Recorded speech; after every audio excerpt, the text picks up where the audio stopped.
Hi, everyone, and welcome back to the Stories for Hope podcast. I'm your host, Nicole, and in today's episode, we're going to hear from mother and son duo AJ and Kim about the important lesson they learned during their mission trip to Uganda last November. For those of you who are new, Stories for Hope is a podcast run by Hope for Kids International, a nonprofit whose mission is to restore hope to children and families around the world. On this podcast, we share inspirational stories to inspire you to bring hope to those in need. Let's jump right in and hear from AJ and Kim.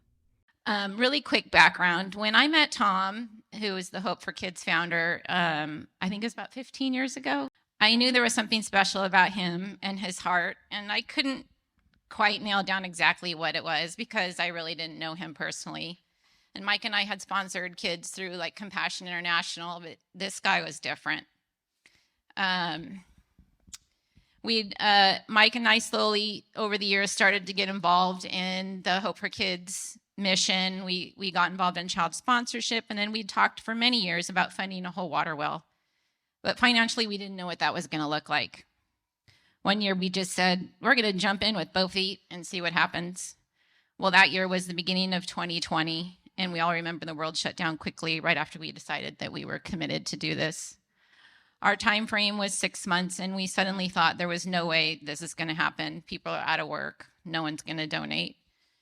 And Mike and I had decided that we would match whatever came in as a donation.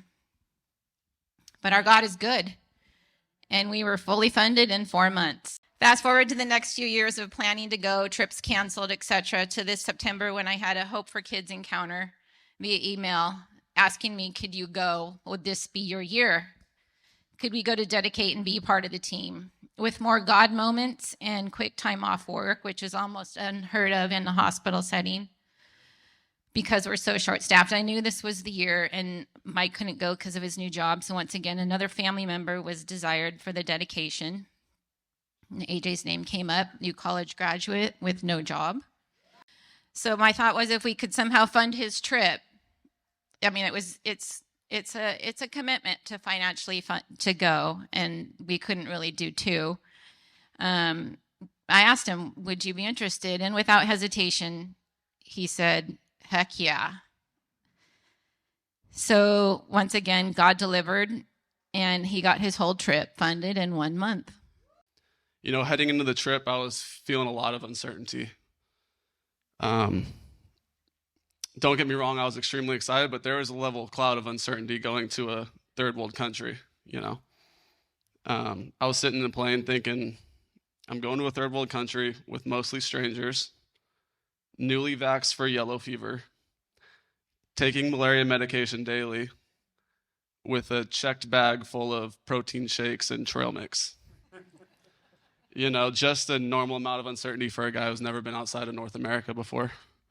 So I thought to myself, I got to get my journal out. I need to express these thoughts and these emotions and these feelings on paper, which I don't do often, but I do when I feel the urge to.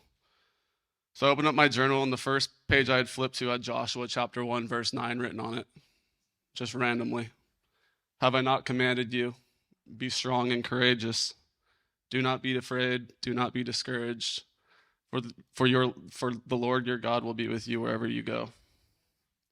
Immediately, I just knew I needed to sit there and pray. I knew I needed to cast all my worries, all my anxieties on him. Ask for his hand. Father, open me up. Help me glorify your name. Please don't let my will be done. Let your will be done. And I could feel God just take away all my uncertainty right then and there in that moment. Our team was 20-something from all over the U.S. and 2 from Ireland. We had 5 out of Uganda pastors, meaning 5 pastors on the team that didn't live in Uganda. And many were veterans who had been there multiple times, like John and Larry. On the bus ride from Entebbe to Tororo, which is like 6 hours, where the Hope for Kids campus is, one of the pastors asked us 2 questions. He said, 1, what are you most excited about? And 2, what are you most scared of? He then proceeded to tell us that he too had known Tom for many years and thought one day he may go to Uganda, but deep down he was scared. Not scared of travel, not scared of lack of comfort, not scared of towels that feel like sandpaper, not scared of cold showers or a dripping shower head with not even enough water to get your arm wet, let alone your whole body, but not even scared of the spiders that are as big as your hand. But he was scared of how it would change him, and he didn't think if he was ready for that. I thought, wow, I don't think I'm scared of that, but can I open up enough to let God do what he wants in me these 2 weeks? Our first meeting at the hotel, Angie, who is the Hope for Kids team leader, said, be prepared to meet the most precious people on the face of the earth. I've traveled all over the world to some developing countries to work, and I've met some pretty precious and amazing people, but I didn't think these people would be any different, but boy, was I wrong. The phrase that kept coming back to me over and over when I was there was, they have so much joy in their suffering. Throughout my 2 weeks, my questions were many. Where is God when deep in the villages the kids are dying of typhoid, dysentery, preventable diseases, drowning in their water sources? Kids growing up as orphans, little girls, mere babies, raising themselves and their siblings. Their suffering was deep and over many generations. How am I going to make a difference? Wouldn't have it just been better to send the money I would have spent on this trip? So every night before I went to bed, I prayed, God, show me in my dreams and in every waking moment why we are here.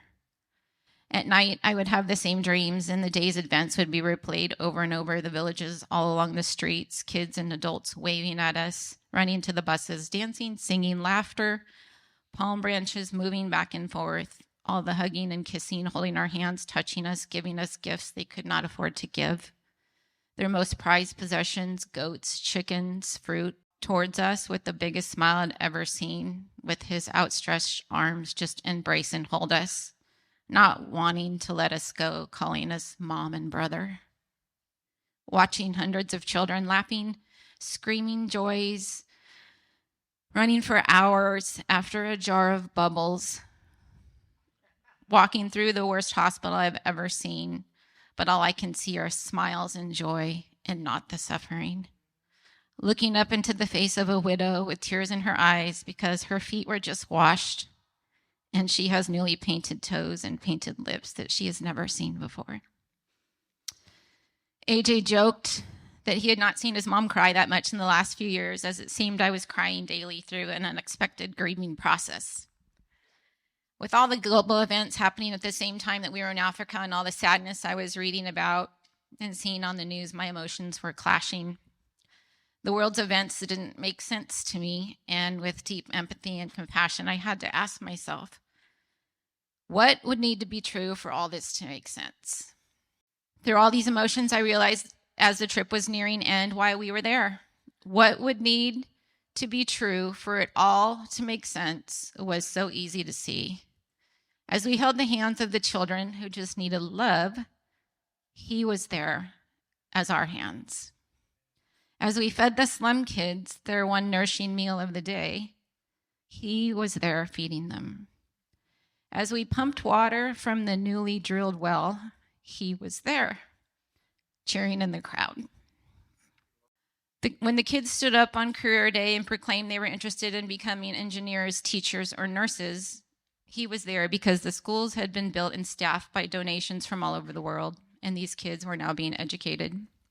In conclusion, I will not stop to make this world a better place, and I invite you to join in as Jesus in the flesh in whatever way he is calling you to Uganda or elsewhere in the world. We really need each other as global citizens of the King, even when we disagree, that we will choose daily to believe he is at work in the world through all the pain, suffering, evilness, and joy, and that he is weaving his plans all throughout history for his honor and his purposes, as we've seen in the book of Esther. So I learned to choose to love fearlessly, keep pushing and leaning into the uncomfortableness to that which I am most scared of, to keep showing up, hugging tighter, loving deeper. Thank you, AJ and Kim. I feel like Kim's struggles really resonate with what we are all dealing with right now around the world.